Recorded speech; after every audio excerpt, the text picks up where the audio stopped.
Just over that ridge! Left, right, left! Left, left, left, right, left! All right, here they come.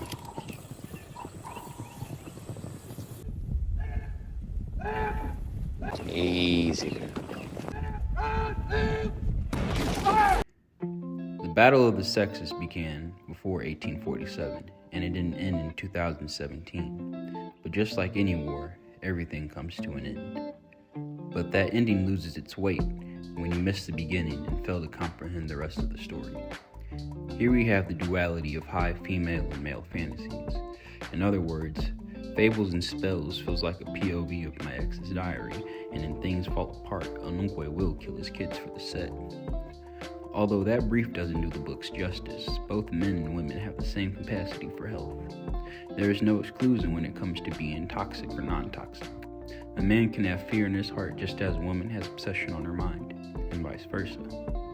Just remember, both of these books were found in the fantasy sections of my local library, and they begin and end with the first and last pages, but they have deep roots that allow them to stretch their branches out to address their issues with reality. It's the reader's responsibility to find the sources of those roots and to familiarize themselves with their issues if you want to truly understand any material you consume. The war will end, but it will never change. I am not a woman, but I like to think of myself as a gentle witcher. So witchers go first. However, I am unfamiliar with the problematic teachings of girlhood, but I'd assume that revolves around being boy crazy, or at the very least being obsessed with the things that make boys crazy. The best way I can describe this book is that it reads like a whole. Each fable and spell it has is an independent piece that offers a new perspective. And as long as you can trust in those perspectives, you will find the answers you are looking for. Trust in the people, and you will be trustworthy. Trust is the truth. If you trust the people will be bad, then they will be bad. As an aspiring witcher, I would like to cast this protective spell for the lack of proper trust found in the rest of these stories. I don't know what caused her lack of trust. Was it a trauma? A lesson? Or is she like the river she rides, trusted to stay put? That trust has warped her mind to becoming content with the sickness of Detroit.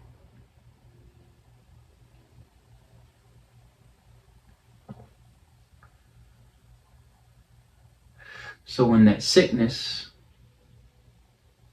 encroaches upon the herd, the scene, the yuppies, the terrestrial aliens, and whoever else is incapable of seeing those tied to the sickness, rooted in it, a sickness will run its course. Just as an uprooted tree has no connections to the foreign soil it is planted in.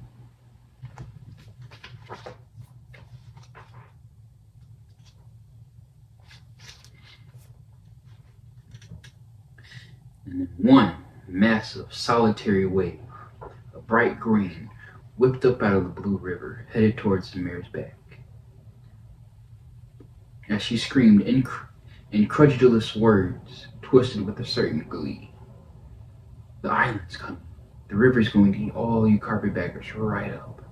She felt the population of the city diminish as the pioneers and investors packed up for fertile new ground.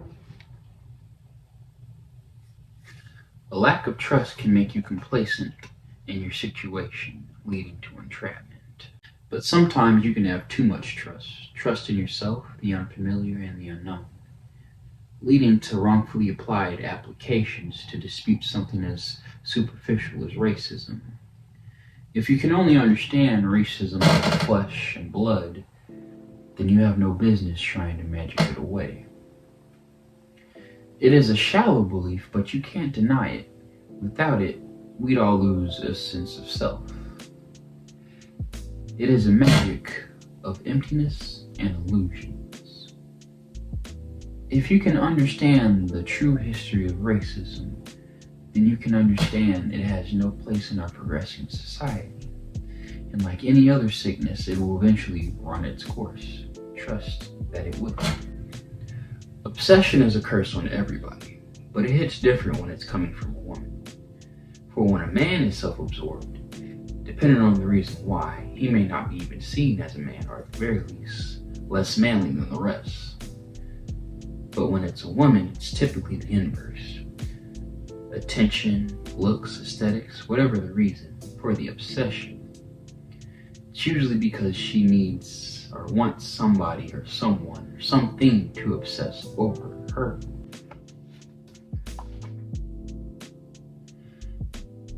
Nothing is as it seems, Malra. We look our age, the Enclave looks like shit, but so does everybody else. It's all a goddamn facade. But we can feed people inside these walls. That isn't an illusion. A black woman held her hands with gray braids. So much energy and tenderness behind her eyes. If all the women are too busy being catered to and cared for, who is left to be the nurturers and teachers? That is the role in life that they seem to exceed at. That is the bigger picture of womanhood as a whole. However, obsession over one's role can be problematic as well.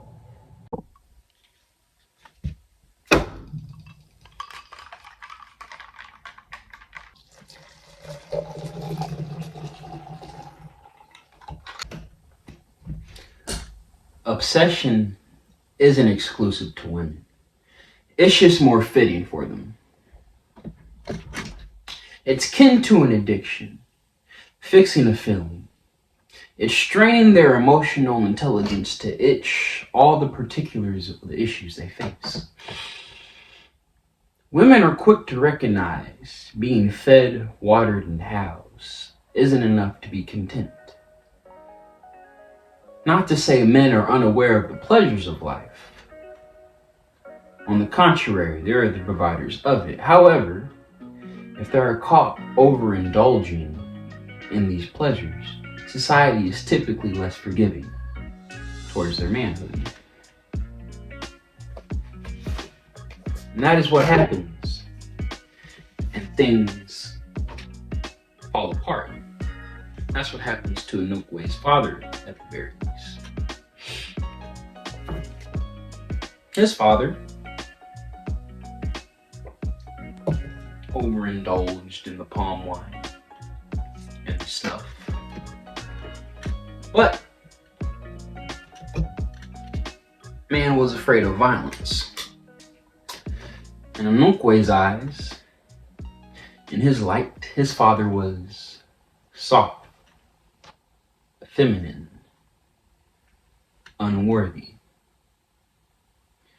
However, amongst the other people, he wasn't seen as nearly as negative, more in a neutral light. But they still gave him the respects he deserved. A man without titles, without credit, without responsibilities, just liabilities. They gave him the respect he deserved. They buried him in the evil forest. I forgot what exactly the title is, but they basically gave him the title of outcast. It's a different language from English. I'm not very familiar with it. The only word or name, I guess, I decided to actually learn to pronounce correctly was Anokwe, but that's okay. Things Fall Apart is a good book. You should check it out yourself and learn all the names and titles and stuff. You know, don't want to spoil too much about it. Like I said, I'm just a little lazy, so Anokwe is good enough to know to pronounce. But like I said, his father overindulged in certain things and had fear of things that made him less of a man. And that obsession of those things birthed fear in Anokwe, led him to become the man he is today. You know? That fear of not having any responsibilities, not being reliable, not having titles comes out when he murders his first child. And technically, it's not even his child, but everybody recognizes this kid as his child because he takes care of me for about 3 years. But because of tribal politics, the ruling over this child's life was going to be capital punishment at the end of the day. And everybody, like I said, everybody recognized this little kid to be Onunkwe's child. They asked this man not to participate in the capital punishment, even though he was in a position to where that was his role, that was his job. If he didn't do that job, he wouldn't be worthy of the title anymore. But because everybody recognized the kid as his own, they were like, for this instance, it's okay if you sit this one out. You don't even have to come. But Onunkwe is like, no, I'll come. It's my job. It's my responsibility because of that fear of his father not being responsible, right? And as any child does, once kid figures out like that's what's about to happen to him, Onunkwe is the one to cut him down because he, the child, decides to run to Onunkwe for safety. But safety is not to be found in a fearful man. His second showcasing of fear is that of addressing any assault, no matter how slight or light it is perceived to be.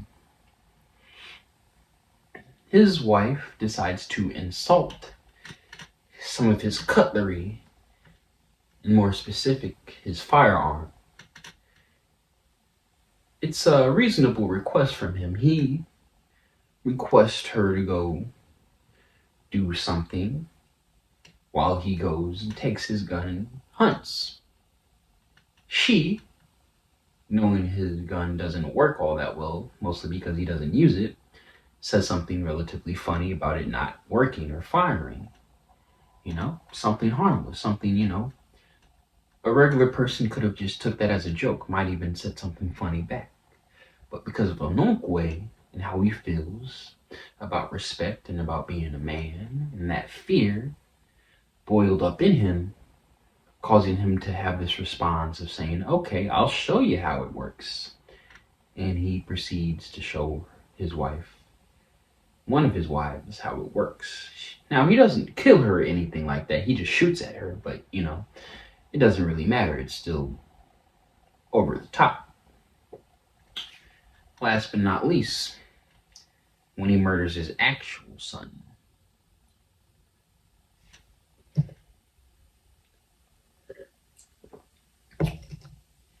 Where does this fear stem from?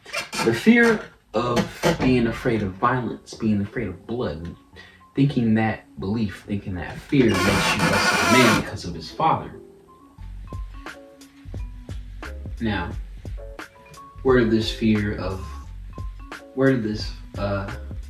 these violent actions lead to stray from? It comes from the book actually Kicking into Gear, because what this book is about, this is book 1 of 2.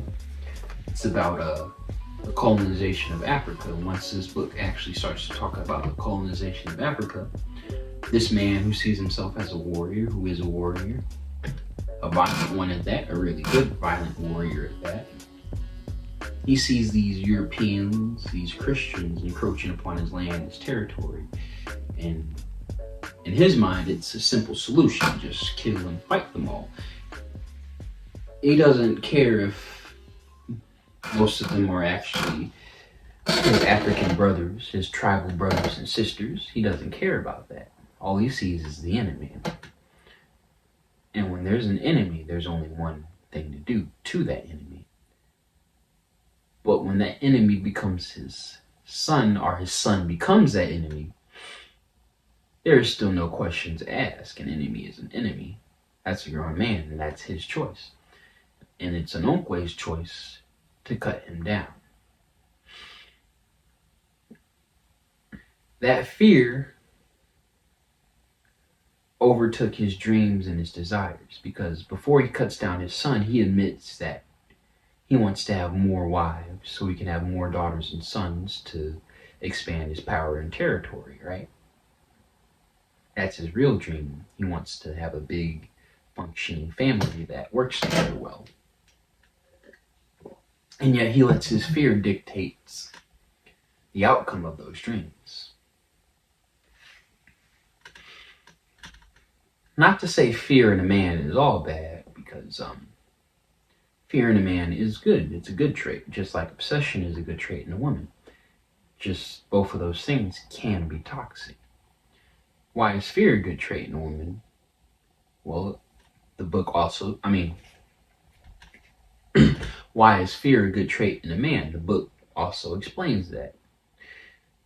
When his daughter and one of his wives have to attend a nightly tribal business, he has fear for them because he is supposed to not be bothered by it. He's not supposed to attend that tribal business, that particular tribal business. And this tribal business has both his wife and his daughter traveling long distances through the night. So this man has fear for his wife and his daughter, to the point it drives him to follow them, even though he's not supposed to. Everything's going to be taken care of. Everything's going to be okay. But that fear inside of him pushes him to make sure, to ensure their safety. That example is okay. That's a good type of fear. Just like a man isn't looked on well if he's obsessed. A woman is typically seen more as a child, you know. A man can hide his fear with his actions and behaviors. However, if a woman is found being fearful, she is typically coddled like a child, right? There's all these things that we can do as men and women that are different, but at the end of the day, we're really just the same.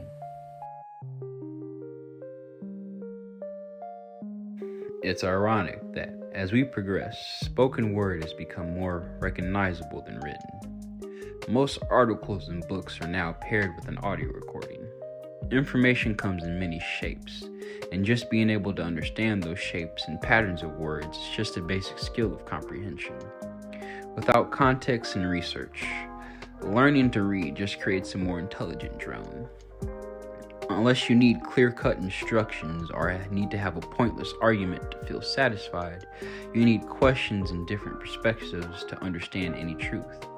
If questions go unanswered and new perspectives go unseen, then the material or what is being punctuated may be irrelevant. And what I have gathered from these two books is we as humans have the same emotional reasoning, even some fucked cases such as Victor Zsasz of Gotham City. Emotions must be received, recognized, and then released. Holding on to any feeling for too long will eventually have a negative effect on you and those around you. So my final rating on these books are both myself and any viewer of this channel should finish Fables and Spells before it gets featured in a book burning. And it'll probably need Things Fall Apart to pass high school. All in all, some good reading. This is just one of many battles when it comes to the war of the sexes. This was not an attempt to end it. The only way it'll end if we can face the reality of it together. And the reality is, we are one side of the same coin. We have the same thoughts and desires, just different attributes to make those things happen.